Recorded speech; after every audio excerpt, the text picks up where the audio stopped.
میں ایک بند عاصی ہوں، خطا کار ہوں مولا۔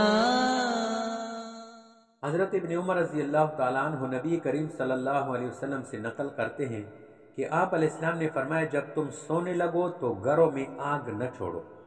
آگ سے مراد ایسی آگ ہے جس سے کسی چیز کے جل جانے کا خطرہ ہو، جیسے چراغ یا چولہے یا آگ یا گیس کا جلتا ہوا سلنڈر یا ہیٹر ہم لگاتے ہیں آج کل، جس سے ہزاروں لوگ مر چکے ہیں۔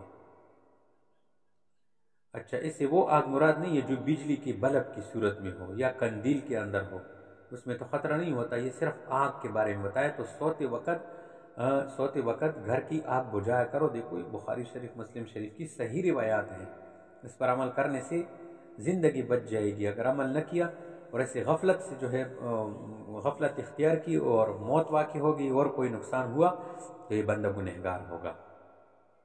وعن ابی موسیٰ قال احترق بیت بالمدینة على اہلہ من اللیل فحدث بشأنه النبی صلی اللہ علیہ وسلم قال ان هذه النار انما هي عدو لكم فاذا نمتم فاطفئوها عنكم، متفق علیہ۔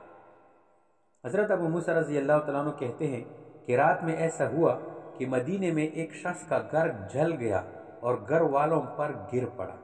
چنانچہ اس کے بارے میں نبی علیہ السلام کے سامنے ذکر کیا گیا تو نبی علیہ السلام نے فرمایا کہ یہ آگ اس کے علاوہ اور کچھ نہیں ہے کہ یہ تمہارے حق میں ایک دشمن ہے جو جان اور مال کو جلا دیتی ہے، لہٰذا جب تم سونے لگو تو اس کو بجھا دو اور اس کے ضرر اور نقصان سے اپنے آپ کو محفوظ رکھو۔